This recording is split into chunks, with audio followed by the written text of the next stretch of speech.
Well, it's that time again. It's Monday night. It's 8 o'clock. Here we go again. It's time for Nerd Initiatives TV Talk. As always, somebody play the intro.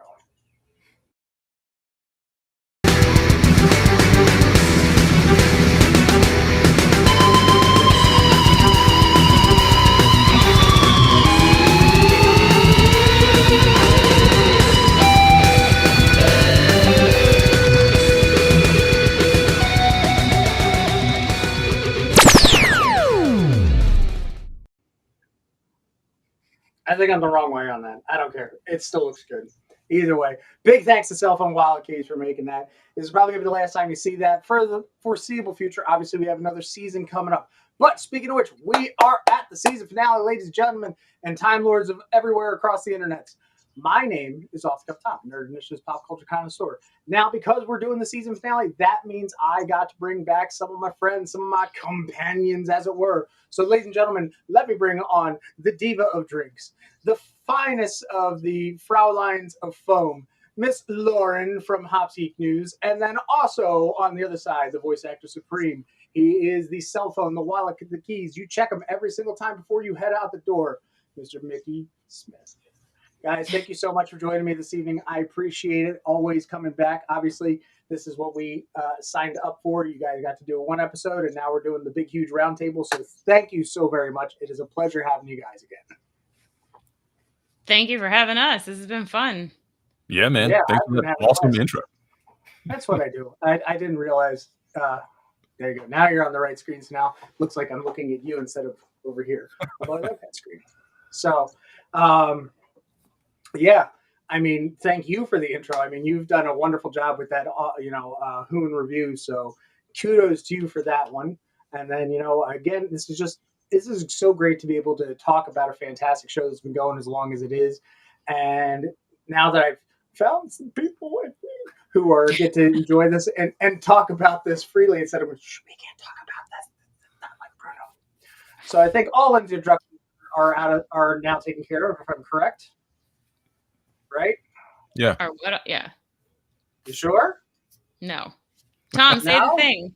Oh, say the thing. I haven't said the thing the whole time, but coming at you live and direct straight from the Sanctum of Awesome. My name is Off the Cuff Tom, Nerd Initiatives Pop Culture Connoisseur. It's about time. I've kept it dangling right in front of you, but you usually hear me every single Tuesday on Turn a Page. But I got to bring it up on here. So, speaking of being up on here, make sure everybody you are in the chat, the super chat, everywhere else you might happen to be on the social medias. Let me know. No tie this time, Matt. No, I was only being fancy just for you. Yes, if anybody wants to see Tom in a tie, you got to go to the Geek News YouTube. He dressed up fancy for our podcast. I was all fancy and drinking a pousse. You got real fancy. That's how we do it on our show. We're class. We're like Ron Burgundy over there. Oh, yeah. We're so classy. Like, seriously, I almost, since Matt wasn't here and if I had time on the way home because of work, I was going to pick up a Keystone Light just for Matt. Oh, God, that's terrible. Classy. Well, did you know that, being the pop culture connoisseur, did you know that the guy who played Keith Stone in the commercials about 10 years ago was on Broadway and was in the Rock of Ages cast, the Tony Award-winning cast. Wow. Not many people can say that. Yep. Go figure. Anyhow, we are talking Doctor Who. We are talking Empire of Death, ladies and gentlemen. So, unfortunately, because there's everybody and their brother on here, I did not want to junk up the screen. So we've got, this ticker going over here. We got Lauren down here. We got Mickey down here. I'm not going to throw up a bunch of pictures tonight. So we're all going to have to use our wibbly wobbly, timey-wimey thought process. We're going to have to imagine what we're doing here. Little theater of the mind. So, little theater of the mind, little D&D for the Doctor Who. That would be a good idea to think of it that way. What do you guys think? I mean, we're finally here. What did you think of just this episode? I mean, just let's do a brief spoiler-free. What you think? Go ahead, Lauren. So for this episode specifically, I felt like I got a little bit of closure, but I have so many more questions now than I did at the beginning of the season. That's a finale for you. Yeah, but I felt like this was more so. I felt like they really focused on the overarching story since the 3 Tenant specials, that there's still so much that I'm like, "Wait, but what about this? But what about that? But what about this?" That I trust the writers. They do have a tendency to let stories go on for a decade and then all of a sudden it will make sense. But I felt like they really, really planted a lot of seeds and not everything sprouted. But I did feel better at the end of this than I did last week because I was on last week and I rated last week's very low because they pulled that carrot immediately. I was just like, no, that was like the worst intermission. A week-long intermission was not cool, man. That was too like in the moment. Done. It was like the Sopranos finale, where it was like, wait, what just happened? So, did they get their pizza? Did Meadow ever park the car? We don't know. I think they did. Nikki, what did you think about this particular episode? It was overall really good. Pulled a lot of emotional strings. It was, for me, it was very rushed though, and we'll talk about that later. I felt like they tried to push this could have been a whole season for me, or at least a 3 or 4 episode arc. We kind of just squished it into 1.5 to 2 episodes here. Well, do you think that's because we had to deal with the David Tennant specials? Because if you really think about it, the David Tennant specials really chewed up space in this season. Oh yeah. It was cool to have him back, but yeah, it definitely, I didn't understand why. I was like, we could have done this without him, but that's fine. I loved it. I was all for the fan. It was good to see him. I love him. Lie. Yeah, when he's him my and Donna favorite doctor. Together. Yeah, mine too. So it was good to see him. This I like these last 2 seasons. These last 2 episodes of the season. The season finale was good. It could have been so much more nuanced and stretched out. It just felt rushed, but overall pretty cool. So let's talk about this. So Sukteth or Suketh, I'm just going to keep messing it up all the time. Sutek is the god of death, part of the pantheon. As Lauren did the phenomenal download last week on all the info. And that was a huge deep dive. That was like, what, the 4th Doctor, right? Yeah, they went real far back. And then he was also in the comics as well. And the fact that they even got the original voice actor to come I love back. That. He was great. I know that's your wheelhouse right there.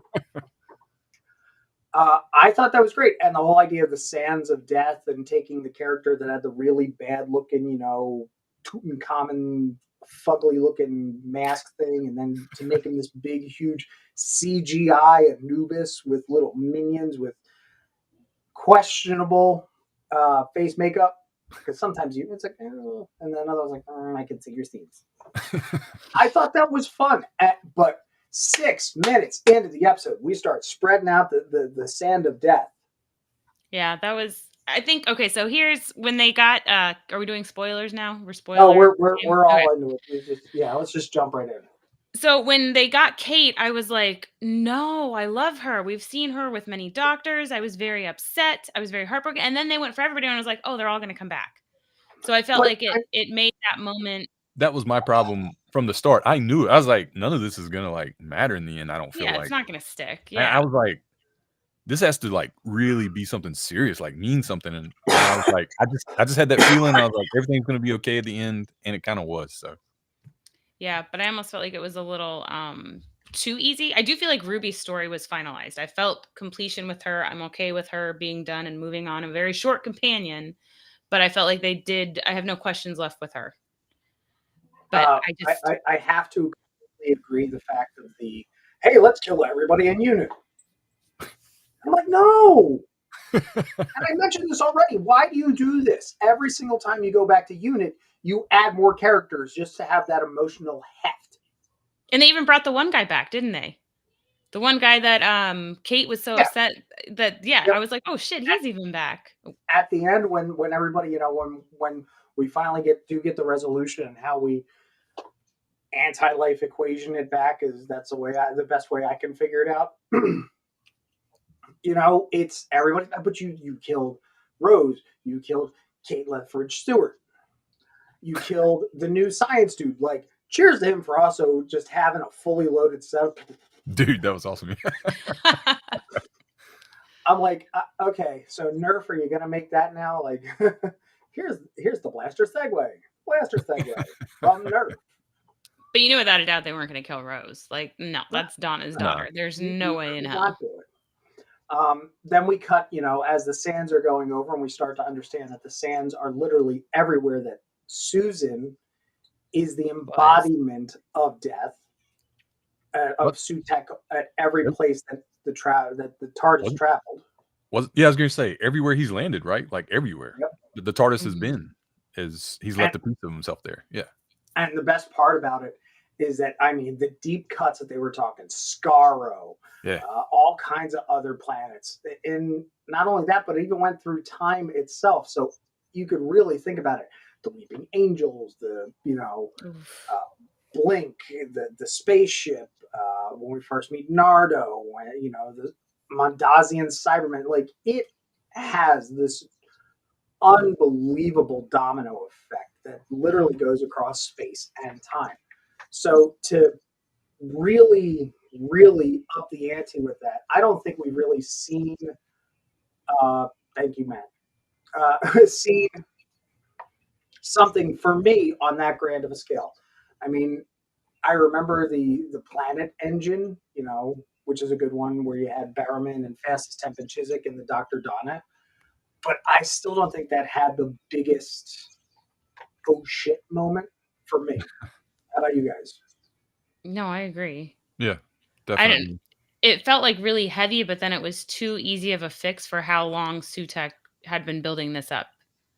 It would have been like if they just cut off Thanos' head as soon as they saw him, if Thor had immediately gone for the head. So I do feel like it was a little too quick. But maybe he's not completely dead. I don't know. That was interesting, though. The doctor's like, you made me something I never wanted to be. And he was acting like he actually did kill Sutek, which, he's Batman. He never kills anybody. But it was interesting. And I love the fact that, when they were finally back in the time window and trying to figure out what was going on, that it was the memory TARDIS. Now, are you guys familiar with the memory TARDIS? No, but I did think that was really cool. Okay, so the memory TARDIS happened just after Tennant and, just like when Jodie and Tennant had just changed, and they were trying to do this whole side project YouTube gig stuff of, oh, hey, let's bring back the companions and let's do, the AA for companions.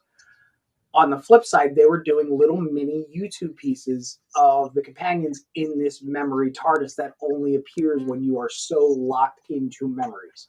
So for somebody who actually paid attention to the ancillary media for once, I didn't even know that was a thing.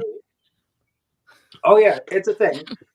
I was like, shit, it's the memory TARDIS. I was totally dead. And you look around in the memory TARDIS. My God, it was like, okay, Mickey, what was the thing that you found in the memory TARDIS that you responded to? Oh, God. Man, I'm trying to remember everything I saw. There was so much stuff, but I know, so much memories. I remember seeing a lot of like the old Doctor's wardrobes, like 5 and 6, and I think I saw some of 8, and I was like, oh, I recognize those things. Not like the little. A lot of the props. There's so much stuff. It was like overwhelming to me for a minute. I was like, what is all this? It's like the Where's Wally of TARDIS, And I had to say Where's Wally because they don't call him Waldo over there. How about you, Lauren? What thing in the memory TARDIS stood out to you? I think Mel reacting to the wardrobe that her doctor wore. I really enjoyed that because that was very, even though he's there, I guess it's almost like how you'll, miss your children when they were babies or something like that. Like, even though he's there, it's different. And it's, so I enjoyed seeing her like that. Yeah. So for me, a few certain things, David Tennant's TV monitor that he would always pull around, it had the big, huge, stretchy, actuating arm on there. I loved all the different consoles or parts of consoles. Hell, even the ceiling was Four's console. Like you saw but it was coming from the ceiling. But if you looked, it had all 6 sides on it. You had a piece of the desktop console that was Tennant's and early Matt's or Eccleston's and Tennant's. So seeing all that was great. I would have loved to seen a banana in there. Or a fez. Yeah. Because fezzes are cool. Yeah, you should. Yeah, but there Maybe was a even drawer a with piece of celery. screwdrivers. Was there a Oh guitar God, anywhere? what's that? I didn't see a guitar. Yeah. Was there a guitar No, anywhere? I didn't see the guitar. I didn't see the sonic shades, but I think there was so much stuff in there. I mean, heck, there's even a little tiny mini, because I'm looking at a picture right now. There's a mini jukebox in there, so I guess saw that. it is relative to the size. But that was just so much fun, and the fact that we were able to take the screen out and use it as the window of the time window of I guess you could say, a fixed point in time,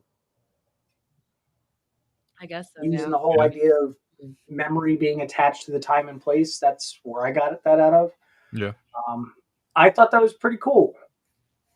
But then it's like, well, how do we take care of Sutek? And, Sutek's trying to find Ruby's Tuesday's mom. And I'm like, okay, where'd this come from? And all of a sudden I'm thinking, what? It's a truth. I keep saying Ruby Tuesday. I know you did it last week too, and it took me a second. I'm like, wait, that wasn't her name. No, it wasn't. But you can get a all you can eat salad bar. That's right. Garden bar. Thank you very much. Oh, my bad. Yep, What's the $7.99, $3.50 if you add it with a meal. I waited tables there a long time ago. So did my brother actually. Yep, and they'll tell you the same. It's the garden bar. Anyhow, back to some other reality. Okay, I gotta say, this whole idea of figuring out who Ruby's mom is that, which is so important, fell flat. Yes. Like, finding out who the mom is at the end, but finding out who the mom is as a plot point. It was the opposite effect for me of when I thought about it. I thought about Rey Skywalker immediately, where I was like, I wanted her to be, a nobody, unimportant, like, just a person. And this, I had the opposite feeling. I wanted her Ruby to be like really important and special. Like her mom was somebody, a big deal, right?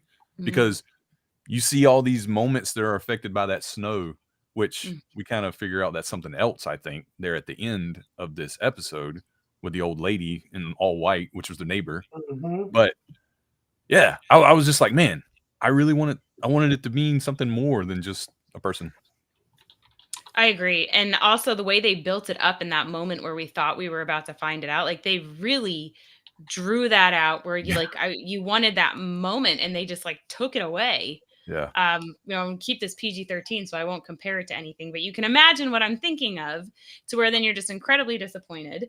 And then, but then I did like how he explained that we're the ones that put the emphasis on the name. We're the ones that make it important. He thinks it's important because we think it's important. So I did kind of like that. And it really goes into, just celebrities in general. Like, why is, LeBron James so important, and why is the Kardashians so important? Because of the importance that we place on them. So I did think that was kind of a cool twist, and showing, because the doctor genuinely thinks everybody is special. So of course, Ruby Sunday is special. And of course her mother is special.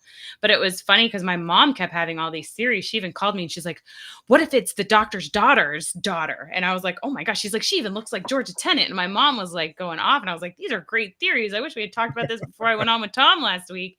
And then it was nobody. But my mom was you're like, always welcome on. You're always welcome. We'll skip her 1 week. We'll get the Hops Geek mom. Well, I mean, she was the old Who, man. She watched it in the 60s, so. But it totally, what my theory was? My theory was she was a child of the Pantheon. Yeah. Mm-hmm. As much as the Pantheon of Discord was about death and I was thinking there's a Pantheon of good. And that didn't work. Right. I was trying to think that wasn't that was Teen Titans. I was thinking where the dad was like an evil god or something, but Raven was still Trigon. Oh, Trigon, yeah. But yeah, I thought that theory was great. I thought everybody's theories were great, but they were all wrong. All wrong. And that's is that good writing or really good writing towards red herrings? I almost wondered if they knew that we were all thinking of Rey and didn't want to play into that and wanted to go for the genuine, she's a quote unquote nobody. Yeah. I thought it was intentional from the beginning, really. I was like, I think because they leaned really hard into the doctor's explanation of why it was important that she's just ordinary, because ordinary people do extraordinary things. And sometimes we get this sense of like, I'm meant for something great. I mean, maybe you are, but not right now, man. Just chill. Just do your, you know? The So other thing, I think they meant to do that from the beginning as kind of like a lesson, you know? going back into the memory TARDIS and talking about how this, that, and the other thing, and then the perception filter comes up. And then we take the perception filter and he explains how long the perception filter Get a goes. callback. And then we get a callback to one of the episodes of the season. I was like, okay. I thought that was cool. Mm-hmm. I thought that was cool, but again, I think that was the only way to legitimize that episode. And then they also tied in the DNA testing, which I was like, this is pretty good. You know, they did the 73 yards thing, perception filter, and then like that guy, the prime minister with the DNA testing that would help them find her mom. And I was like, that was pretty good. Yeah, again, like I said, it just legitimized that episode because, again, Boom and 73 yards to me, but we're going to talk about for that when we talk about the whole season. So using Sutekh, death taking care of death equals life. I mean, how does that work in your guys' math, in your sci-fi? Well, if you think about it, or this is how I thought about it, the doctor is death for death, so that would make him life, right? Like he's the anti-death. Yeah. They cancel each other out. I mean, two wrongs make a right? Right. I feel like the doctor has said before, two wrongs don't make a right. I don't know that one. Do you remember the episode? Of course you do, because it's a phenomenal episode with 9. The Are You My Mommy? Mm-hmm. I love that episode. It's one of my all-time favorite episodes because I love how excited he gets when he realizes nobody is going to die today. He was so genuinely excited. Remember, it was the same episode too. Yeah. But the way he like rewinds everything and like the explanation made sense. It made complete sense, and I bought it. And I loved how excited he was because he's so used to people dying. And I felt like this. Yes, he was excited everybody was coming back, but it was so quick and so easy. And I didn't feel like there was a lot of like usually the doctors are very like detail, like explaining things. And I felt like we were kind of missing that. It was kind of like I guess they just cancel each other. I guess we just infer our own kind of detailed explanation. Yeah, I didn't understand how the whole thing worked because when he was dragging him through the time vortex and like his claw was kind of like skirting the edge or whatever it was, tearing through reality or something. Yeah, it was really cool. But I was like, is he rewinding time by doing that? What is happening here? Like, it's like Superman going back. Couldn't figure out how everybody was coming back to life just because he was dragging him through the time vortex and he was kind of like tearing through it somehow with his claws. And all I could come up with is we're going back in time. But then all the sand was still there when everybody was waking up. So I don't know. Yeah. I thought about that too. Like, shouldn't the sand have like reformed them? I mean, ashes to ashes, dust to dust kind of thing. Or is it a thing where like if you kill death, everybody comes back to life? So I don't know. I don't know. Like I've theorized way too much. Wibbly wobbly timely. Yeah, I felt like it literally hurt my head. Right. I feel like there was too much like you have to suspend reality. I mean, it's Doctor Who, obviously it's not reality. Yeah, cool but sometimes. Yeah, but I want those explanations even if they're off the wall and don't actually make sense. And I think Mickey, made a very good point that the fact that we only had 6 or 7 episodes with Ncuti to squeeze everything in. Yeah. So because Tennant did what he did, and we finally got resolution, for the best temp in Chiswick, which I'm super stoked for, took away from what we could have gotten in this. How long were, I can't remember. They were longer. They were at least like 20 episodes, maybe 18 older seasons. Like the Tennant and Smith episodes. Yeah, older seasons used to run anywhere from 13 to 18 to 20 episodes. And then all of a sudden, right around Matt Smith, and they started, let's do half seasons, and we'll be back in the fall, we'll be back in the spring, here's the Christmas episode. And then it's like, well, shit, let's just start throwing more money into effects and less onto doing things. And then COVID happened. Yeah, because this all needed more time to breathe. And it would have been a lot better. Some of these episodes are really good, but some of them needed more time and more. I don't know what you say, but yeah, and I think we all have said throughout the season, like the relationship between the Doctor and Ruby was not very much so built up. But I think it's also because they knew she wasn't going to be around long, maybe. But I will say one of the things I'm glad we have back are the Christmas specials, because Jodie only got New Year's specials. And those were not as much fun because they weren't relevant to the holiday like at all. And Well, it does. I think they did that just because Chibnall wanted to throw it up a little bit, or to not have the correlation of Doctor Who to Christmas. It was a terrible idea. Opinion. I mean, I love watching the Christmas specials. They're so much fun, and they're ones that are great to revisit each year too. But then I was on IMDb today, and it looks like the next season it will be a Christmas special, because the first episode for season 2 says "Joy to the World," so I'm assuming that's a Christmas episode. So it looks like it shouldn't be too long. Whereas there was a big, it was always like, when the heck is Doctor Who coming back? So hopefully at least they start coming back sooner. Right. Oh no! Don't do that. Yeah. Wait, what just happened there? Wait. So hopefully we get less of a gap in between there. Yeah. One of my favorite parts of this season finale was the scene in the deserted planet where the Doctor shows up and the lady's just there. She don't remember anything about who she is, what her planet is, or her name, or anything. Or her daughter. And she was so kind to him, and I felt like that scene was really good because, number one, they were both doing a really good job acting. I was really into that moment. I want to go back to that planet. And then and then we also get kind of an explanation as to how this, I guess, dust works. It travels through memories, it travels through families, it travels through everything. Nothing is safe. It doesn't matter where you are, what time you're in, or anything. It travels through time. It even got Mel in the memory TARDIS. Yeah. Oh, dude, and that was just... So after the Doctor finally realizes what he has to do when they go to the 2046, and he does the whole DNA thing and realizes that Mel is too cold. Yeah. And he realizes just him and Ruby. Big props to Ncuti Gatwa. I mean, he has just been acting his ass off this season. Monster. Yeah.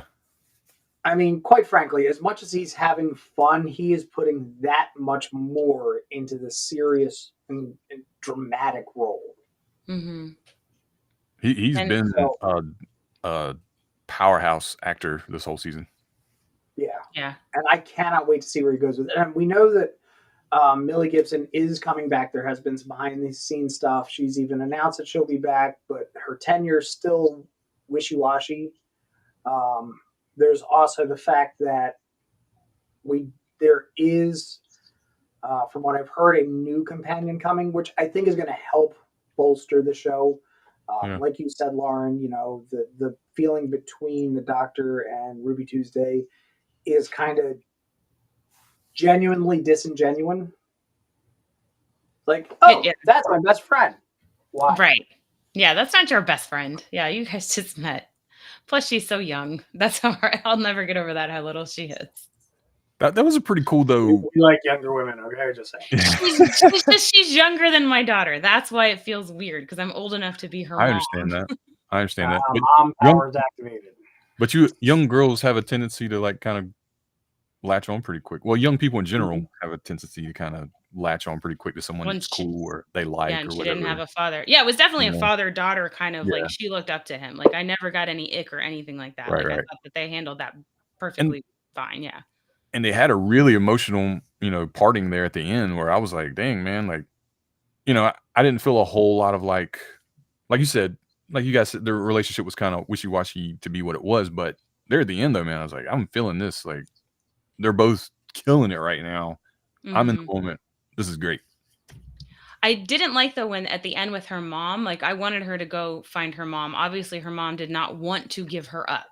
So I've never been in that situation, but I imagine if you gave up a child for the betterment of that child and not because you just didn't want to have a kid yet, and that was heartbreaking, that she would be happy to find that kid. So I didn't like when the doctor was like, maybe you should leave her alone.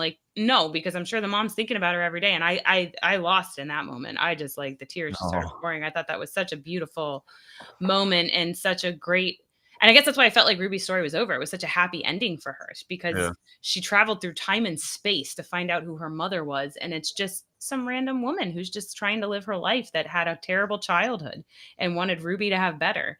And then the mom had a happy ending too, because she found out Ruby did have better, and that Ruby did have a great mom who loves her and is there for her, and a great grandmother who loves her and is there for her. So I thought that was a great emotional, bow on the Christmas package that she opened up on, that started her story on Christmas Eve. Right. Okay, but this... That was weird. I didn't like that. Yeah, so that pointing was very ominous and like intentional, not like, oh look, there's a road called Ruby Road. It was like, right. You. It was the monkey in the closet. Hey, nobody can see me pointing to the sign, but this is what I'm going to do because plot point. Right. Yeah, I didn't like that. I will agree with that. Yeah, that was terrible. I mean, all in all, nobody goes like that ever. Like dramatically turns around, like yeah, and like straight, like locks your elbow.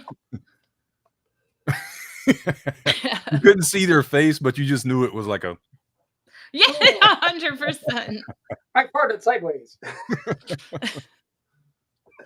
It's interesting to see how we've gone through this whole season and how much stuff has been built up to this Empire of Death and how it was a quick turnaround. But we ended on a really neat twist. Susan twist, in fact. Walking out and there's snow. And here's my theory. You ready? I think she's might be part of the living snow, like the snowmen. If you were talking about the evil snowmen? Cool. Yup. Oh. Those were fun. Those are fun. I'll buy any theory at this point. Sounds good to me. Snow never forgets. That's why she would know what a TARDIS is. Oh, yeah. That's true. That was interesting when she's like, this isn't how I wanted this story to end, when they dusted away. Yeah. And so while we're talking about this, each time, Ruby would have a moment where it snowed, like that was connected to her, I guess. Like, that's what it seemed like. It seemed like her memory coming to life, I guess. Connected to Ruby, if Ruby's just ordinary, or is this all just... I have a feeling this will have something to do with the Doctor himself once we get to the end of his road, or maybe the next season, I don't know. But yeah, the snow thing had me thinking Ruby was special, and then the snow thing is actually connected to this lady. That threw me off a little bit. Well, that's another one of the things that I have more questions, because I don't know. Like, and what, it was snowing on the random planet when the neighbor wasn't even there. Or was she? I don't know. I don't know, yeah. And she was so doom and gloom with Grandma and like scary. And then, she was gonna murder and then when they came back, they were like, oh yeah, we're best friends. And I was like, I'd be like, get the hell out of my house right now. Right, like, you're not getting your tea. Someone get it. Tea. Calling whatever they call it. It's not 911 there. Right. Where's Rose's mom to make a cup of tea when you need one? The other Rose. Yeah, absolutely. Like, someone call up what's her name from King Ralph? She'll bring you a cup of tea. Jackie, that was her name. Yeah, Jackie. And yes, I'm that old. I remember her as the love interest from King Ralph. Oh, okay. I didn't even know what you're talking about. But we're like the same age. Sorry, kids. This episode is brought to you by Elder Millennials. Elder Millennials. We were there at the Oregon Trail. I died of dysentery. Eaten by wolves. So okay, I think we've talked the heck out of Empire Death, and just a quick rating. All right, again, I apologize, folks. Computer issues, no graphics tonight. What did everybody think about this week's episode? Let's start, ladies first. You can talk about this week's episode. You're giving it a... I don't remember what I sent you. For this week's episode, perfect. Even this week's episode, I'm going to give it a 12 out of 15. I liked it. I enjoyed it. I liked the wrapping up stuff. But again, I have so many more questions than I did at the beginning. And I do feel like there were parts that I was let down, but I wasn't upset at the end. I was okay with it, but I didn't love it. Okay. We can, yeah. I like it. You like it. We all like it. 12 out of 15, I think, is a solid. That's a good 75, 80% right there. So, Mickey, what did you think? So for this episode, I gave it 10 out of 15 doctors. I thought, again, Ncuti is the man. Like, I could just watch him do anything, honestly, for 50 minutes to an hour. So there was a lot of great moments that I really loved. Like I said, the deserted planet was beautiful. I love the memory TARDIS. That was really cool. I love that he brought back the little gadgets that were just insignificant things, like a bungee strap, a glove, and a whistle. I love the whistle, by the way. I hope that stays around. But Sexy was listening to that whistle going, all right. That's something we didn't talk about. I really love that moment where he's just like blowing that whistle and it shoots right out the back, blows that thing away and shoots. That was awesome. But there was just too many plot points that didn't hit for me, and it was rushed. I already said it, but they had to let that thing breathe. It would have been so much better. It was just like the pacing was boom, let's go, and then they would have like a really low point that didn't help it, you know. So 10 out of 15. I'm going to go with an 11 out of 15. One, because we all know how much I like Matt Smith's Doctor. But I agree. I think that certain things were just shoehorned in there because we need to do this thing because we got to hit the checklist. I think on the flip, it's having those few little cliffhangers is always great to me. So I'm never going to knock that. Sorry, Lauren. No, it's fine. I just felt like there were too many. But the pacing and just the weird callbacks, like, I don't know, that whole 73 yards callback threw me completely off. Completely off-putting. But again, like I've even said in the first episode, when we did the whole butterfly effect thing, I was like, oh, maybe we're getting alternate realities, you know? Oh, that's a good one. Nico thinks that, it was a callback to K9. I know I did see a K9 head in the memory TARDIS. Oh, that's fun. So, affirmative. That might be a good one. Yeah. I would love that. Good. Nice call on that one, Mr. Nico. So, let's talk the season as a whole. What was your highlight and what was your low light? And what was your, and then we're going to talk about like, oh, this is my favorite little thing we did here, and that's my least favorite thing. So there's a difference. Like this is the nerdy thing we like, this is the nerdy thing we didn't like. But what was your favorite moment and your least favorite? Am I starting again, or Mickey? You want to start kicking off? Mickey's turn this time.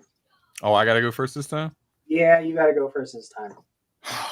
You know my highlight. You know my highlight because we already talked about it, and it was my episode, Dot and Bubble, where those people turned out to be very awful people. I've never wanted anyone in a Doctor Who episode to die before. And yeah, I wanted her to die. And in spite of it all, the Doctor is like, I don't care. I just want to save your life. And it broke his heart that they wouldn't accept his proposal or, his offer for help. And like, that was a great moment for me. Definitely a huge high for me. Low. Oh man. Look, we're all being honest here. This is pop culture positivity. Yeah. I did not love the first episode all that much, and the musical number was not my vibe at all. Not that it was bad. Delete. Not that it was bad or anything. I guess it just wasn't for me, like my vibe, right? So I was just that whole time I was like, okay, I think I picked up my phone and I was just like, wait, let me know when this is over. Okay, Lauren, what was your big wow moment for the season? My favorite episode was the Rogue one, maybe just because I'm a huge Christoph fan. But I love the relationship between. Cheers to Groff for just winning a Tony. Oh, I didn't even know that. Oh, good for him. Yeah. But I really loved their connection because they both have clearly gone through similar things, similar paths in life, and the way that they bonded. And the highlight of that episode was when Rogue asked the Doctor, can you sacrifice your friend to save the world? And he goes, no. And Rogue goes, I know.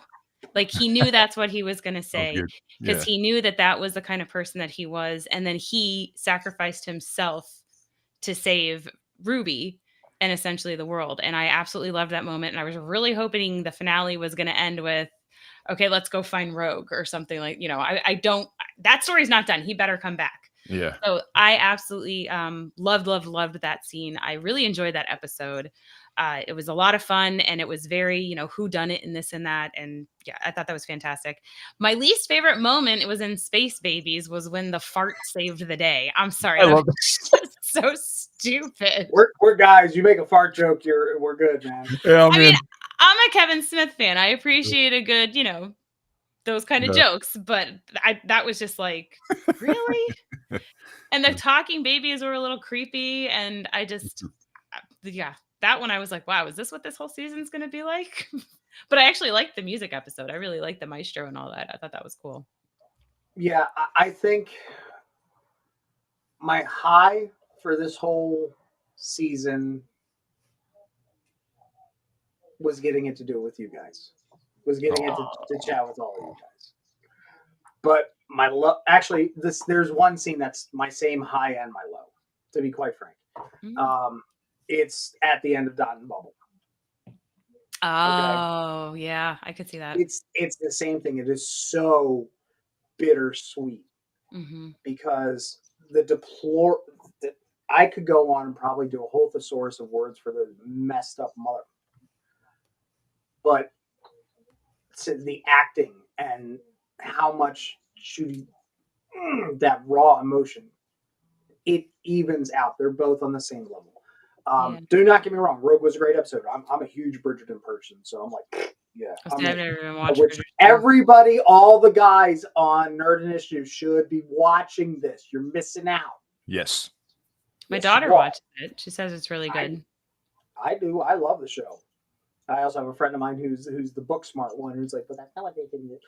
Artistic license, sweetie. So, what was your favorite Doctor Who callback this whole season? Whole season. That's a hard one, because that was one of my favorite things about this season was all the callbacks. It genuinely made me want to be like, go back and watch everything. Oh, so my favorite callback. Ken's got the wrong show. Bridgerton, buddy, not the Bear. I love the Bear. Don't get me wrong. We'll talk shop on that eventually. Oh, Matt's obsessed with the Bear. You'll have to have him on for that. Show. Love it as well. I haven't seen that one either. Oh my gosh, the best callback. I feel like I'm going to need like 15 minutes to think about this. I got to rewatch the whole season. Oh, in 15 minutes? That's impressive. I'm like, what is it? Sister Stage on The Boys. I'm just going to watch it really fast. Shoot. Oh my God. That's hard. It is so hard. I love that they brought Susan, that they made her relevant. Kinda. But then that was a big tease as well. I'll spare you guys. He mentioned fish sticks and custard. He did. You're right. Yep. I really liked that because we don't like. Does this Doctor like that? I don't know, because we've only seen it with 11. So I'm going to say that was my favorite callback, and because Matt Smith is my second favorite, I love him. Mm-hmm. Mickey, you got one? The only thing that really that I can think of right now, I don't know if I call it a callback. It was just an image, was when they were playing the footage of the Fourth Doctor in the TV with Sutek, like when that happened originally. Because I love Tom Baker, and I was just like, yeah, man, I'm gonna go back and watch that episode now. Yeah. I think for me, they did this really smart, and they used the memory TARDIS perfectly. And I think the memory TARDIS was the callback for the whole season. Mm-hmm. They were really smart in this season with the fact that they knew how many new viewers they were going to get to the show. And a lot of people are always intimidated when there's new Doctor Who, or with Doctor Who in general, because we have how many years of backstory? Right. Yeah. 60. So picking the toy maker, and then we've got the Maestro, and I think Abbey Road is probably one of the best historical places we went the whole time. I agree on that. I was going to bring that up. That episode was fantastic. Yeah. That did it for me. They smartly did the show so it was approachable for everybody to come in, and enough that they could understand what was going on, but they didn't have to know what was going on. Yeah. Mm-hmm. So it was there. The memory TARDIS and the other little callbacks were there for those who know, but it wasn't so obvious as in, hey, here's the thing you're supposed to know about. Right there. Right there. Power Rangers. So I got to give them credit for that. Now, as an overall, okay, when we're talking the whole season, talking all the way from the Maestro all the way to Empire of Death, what did you guys give the whole season? Again, this is on our 1 out of 15 scale, that scale being as many doctors as there are. All right. I will go first this time because my turn. Personally, I gave it a 12. I really think that they did well with what they were working with. But could they have done better? I think because, again, the fact that with doing the whole 14th Doctor, production and shoving everything all together just didn't work. So I give it a 12 out of 15. There were solid stories when there were solid stories, but there were weak stories. 73 yards, weak to me. Boom, as far as acting, was great because they literally did that whole episode pretty much in that crater, which is a testament to the actor's abilities. But again, it's just dot and bubble. Again, great at the end. Crap during the whole thing. I mean, I didn't need 90% of that episode. You didn't need to see them not know how to walk?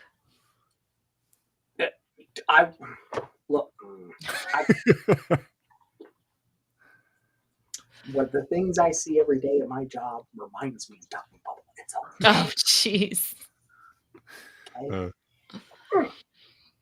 If you know, you know. Anyhow, so that's where I'm at. Now, Mickey, where were you for the whole season?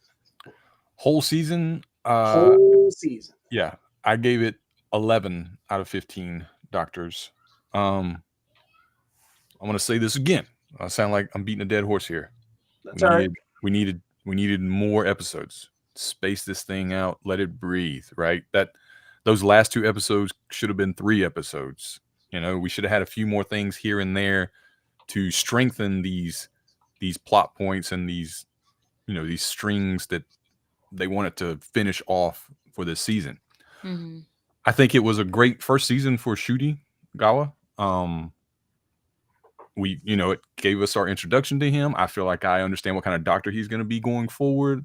I like his, we got to know kind of what his mannerisms are, and a lot of things about him. It was a good introduction. We got a good companion and just wrapped it up in the first season, and we can go from there.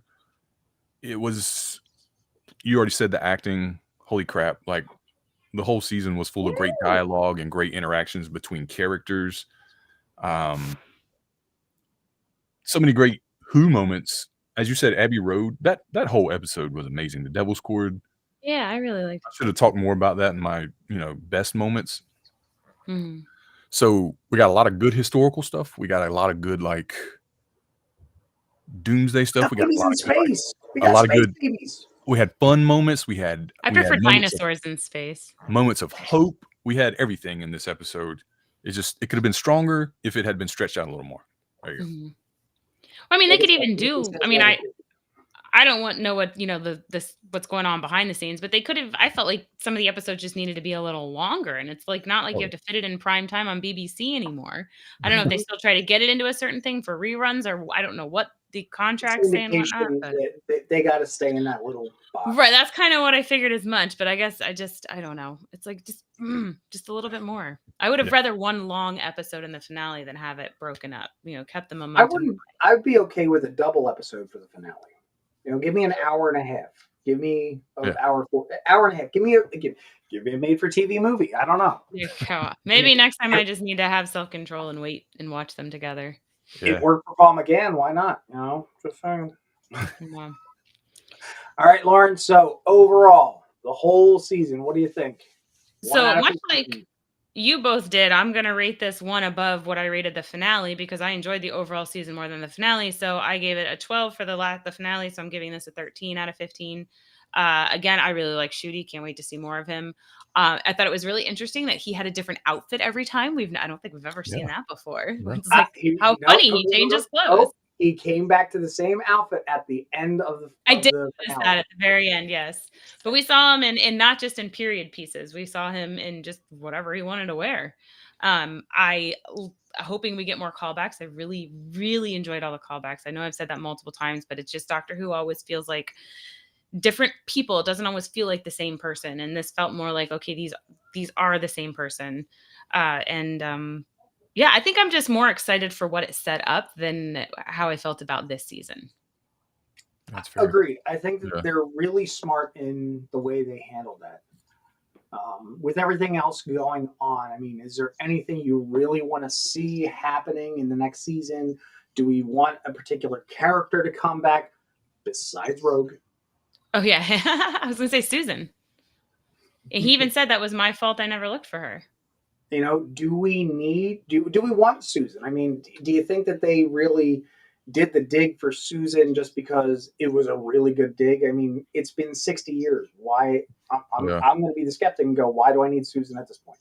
Well, okay, so maybe we find him create Susan because he said that he didn't necessarily have kids, but he had a grandkid, and that's the life of a Time Lord. So, you know, if River's not her mom, like, you know, let's go find a baby mama.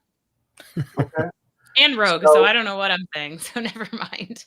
Mickey, is there anybody that you'd like to see this Doctor, you know, bring back, which I know they've done a lot of, or is there another storyline or something that you think that they could really go into? I mean, I know we'll get it eventually because it's Doctor Who, but just I wanted to see one of the, you know, classic Weeping Angels? Classic villains, yeah. Like, I don't care who it is, really. Daleks, Cybermen, Angels, whatever. Yeah, I'm ready to see how he interacts with those things because every Doctor, you know, has a different way that they handle those, and it'll be interesting to see what he does. And going back to the Susan thing, they definitely pushed family really hard in this first season, so I don't know if that's something they're going to stick with throughout his, you know, stay. But yeah, something like that. All right, can I be a cynic here real quick? Sure. Okay, so when they were filming this, here's going to be the off the cuff for this one. When they were filming this, it was just coming out of COVID. COVID was, for me, everything I read out of all media, whatever TV show or this, that, or the other thing, they were always pushing the found family thing. Found family. Oh, it's your found family. Yeah. I found my family, damn it. All right. Next. Okay, I got it. Cool. And I know that there's time that you got to do the post-production and do the ADR and do this and do that. Okay. No more found family. Like, we literally, Jodie Whittaker's whole thing was the fam. Like, come on. She had so many companions and they just ditched them all. I felt like I like it when they keep a companion because I feel like it eases you in and it still feels like more so like the same show. And I liked how Clara had a hard time accepting this new Doctor. Yeah, that was cool. You know, like I like that Graham was able to get his send off with Ace because you know, I think they would definitely balance each other out. That's one thing I like. Yaz just went back to being Yaz, and who was the other guy? Exactly. It was Graham's grandson. Yeah. Yeah. Anyway, I think Yaz and Ncuti could be a lot of fun. I liked Yaz. It's true. I mean, I get that she was in love with the Doctor, but I mean, I don't know. I thought Martha? she was great. I was going to say, I'd like to see one of my favorite companions, Martha, come back. That'd be great. Martha and Mickey. I think I mentioned that last week. See what kind of, you know, they're probably, you know, raising a couple kids, fighting some aliens, helping save the world themselves. Yeah. Mm-hmm. Torchwood 2.0. There you go. You know, I'm just saying. So, having that all said, we have talked Doctor Who like nobody's business. Now, everybody that's out there, everybody that's in the chat, in the super chat, we don't know what we're doing next week. Okay? I can talk TV like nobody's business. All right? So make sure that you're following everything that we're doing over here at the Nerd Initiative. Oh, Ken's got the best one. Ken wants to do a Legends of Tomorrow crossover. I don't think that scheduling will work with that. Legends of Tomorrow. Oh, wait, the comic or the TV? The TV show. I loved that TV show. That TV, like anybody who stopped watching it, go back and go finish it. It was good. so good. Best DC show on CW. I finished it, and now we've got one of the actresses from that is on The Rookie now as well. Oh. Yep. So yeah, like, let us know in the chat or the super chat. See, all Ken wants me to do is talk TV. There's The Boys. Oh yeah, The Boys. Well, we're doing a Cantina Hour Thursday to talk The Boys and probably a little bit of The Apocalypse. I'll but mainly talk The Boys. You guys can talk. Hey, you don't Boys. watch The Boys. I forgot. I don't keep watch forgetting The Boys. that. I haven't had the opportunity to watch it yet. I'm busy, Crazy, man. You're missing out on the best television there is. I don't know, man. Have you watched Bridgerton yet? I have not, but I don't need to because I watch The Boys. I know, but I'll be very honest, and I'd love to hear what everybody's got to say. And again, chiming in, cough, cough. The Boys are Acolyte, cough, cough. I'm down for talking Acolyte because I know Matt would be right here with me doing it too. You know, he'll be the twin to my twin. But to be quite honest, you know what? I'll put it out there. What I'm watching right now, anybody want to guess? And it is not a new show. It is something that has been on Netflix, and I've caught clips of it here and there on TikTok. Supernatural. No, shut your cake hole. Pie hole. No, it was a cake hole. Good job. Okay, it's on Netflix, and is it a Netflix original? No, BBC, as a matter of fact. I'm quite the Anglophile. Black Mirror? Nope. Black Sails? Nope. Is it that one with She-Hulk? Nope. Oh. That's Orphan Black. Yeah. I think I'm out of BBC shows. Why is everything black on BBC?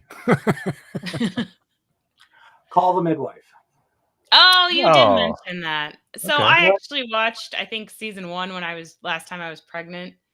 And it was it's because, misery loves company. But I had to, it's the same, I felt like it was the same episode over and over. So I gave up. So you have to let me know if it ends well. But now I go back. Medical shows. So, I mean, there's always going to be the payoff, and it's like a procedural. It's a procedural medical show. Yeah. But it's so they get really good with the dynamics with the characters. Now, Lauren, what are you watching right now?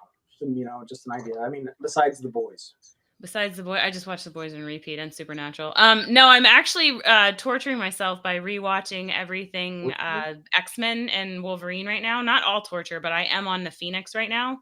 So that's my go-to treadmill folding laundry show right now. So, what's funny is I just recently started the Phoenix. Dazzler makes a cameo in that. So she's dancing in the woods in their little party. And, everybody's talking about, Dazzler's going to be in Deadpool and it's going to be Taylor Swift. And I completely forgot she was in that movie.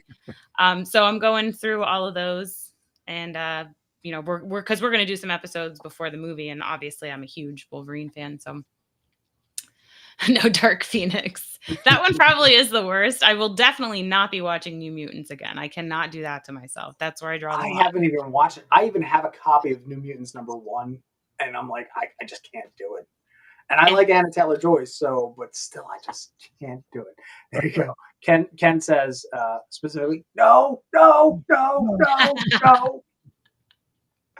Mickey, what are you watching right now? Other than The Boys? Other than The Boys. Yeah.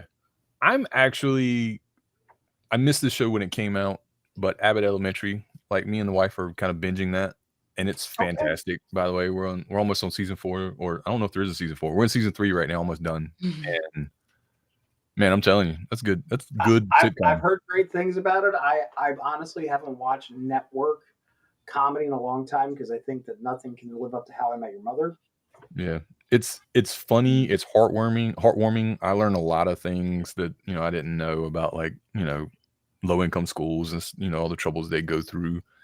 And and I will be watching The Bear next week for sure with bells on. I think what I'm going to have to do here is maybe I'm going to use next week just as a filler and talk about maybe some of my favorite TV shows and, kind of stuff, maybe. And I think maybe we should do The Bear because I have an interesting background. I don't know if you guys know. I actually went to culinary school. I have some chops. So watching the show literally gave me PTSD in the first season. So I love it, and I would love to see how they do it. So that might be a good idea. We might just need a filler episode and then start The Bear. Is anyone doing House of the Dragon? That is one I'm watching too. My husband's big on that one. I washed my hands of everything Game of Thrones after Game of Thrones. I haven't been watching House of the Dragon because my wife wants to binge the whole thing all at once. I pushed a button. I'm not angry. All right, so you won't be doing that one next week. Yeah. Nope. Well, what I will be doing is it will always be open call. Everybody is always welcome to come here because Nerd Initiative is the home of pop culture positivity. And we have a great, great cast of crew of phenomenal people like Lauren, like Mickey, like Matt, even Ken. You can watch him on Tuesdays. He's not a Monday person. You know, you got Rich, we got a new guy, Nick. There's so many people that bring so much to the table. But just to make sure, you got to do the homework. Make sure that you always hit that subscribe button, click and ding the thing for the notifications. And when you're done, tap that thumbs up. I like how Uncle Roger though says, you know, smack that thumbs up. But that's just me. And as far as everybody else is concerned, you can always just come back here to the Nerd Initiative, see what we're doing. You know, we've got all the fantastic. Monday, we've got TV Talk. Tuesday, Tap. Right, and it's going right there. See, somebody point down to it. I don't have the screen today to point down. Thank you. There's her hands. It's like the Vernon Shirley. Should be awesome. We're gonna do it. Again, ladies and gentlemen, brought to you by Elder Millennial. Can we put that up at the end? Yes. And your voice would sound so much better doing it too. But again, other than subscribing, make sure it is con season. Wear your nerd on your sleeve, ladies and gentlemen. Sorry, I have to cover up these beautiful people's faces to do it. There you go. See, Lauren's got it with the jazz hands. Thank you, Vanna. Jazz hands. Wear your nerd on your sleeve. Get your Nerd Initiative merch. Trust me, you're going to see it out there at con season. I have something that I'm working on that you're definitely going to see at Power Morphicon, and I have some Power Ranger content coming on the way. Make sure you're checking out the website. We've got so much stuff coming in. Always, constantly check it every single day. Now, what is constant? Every single Wednesday. Now, with all the comic books coming out, we've got Comixology on Tuesday, and DC's finally got their head out of their cowl and decided to post with everybody else. So we're going to have so many books coming out on Wednesday. What are you waiting for? Dropping in from the top rope on Thursday. Big Rich with Wrestling Night. Rented Lips. Wrestling Night Live. And then, of course, you know, what got my start on here was definitely Turn a Page with these fine folks. You'll see big old Ken from the ODPH podcast on there. We're going to be talking all kinds of nerdy news. We're talking about comic books. I think this week we might be talking. Yay. Go. I might be bringing props. But if there's anything else you need to know, just get on the website. Let us know. We want to hear from you. Follow us on the social medias. Just do whatever you got to. We are here for you. We are the home of pop culture positivity, and we are here to bring it along with you. Okay. Ken said I can say we're doing Mighty Morphin Power Rangers 101 this week. The brand new series started by Missy Flores. Maybe I'll bring Zordon and put him on the table. I don't know, because I have the Zordon figure.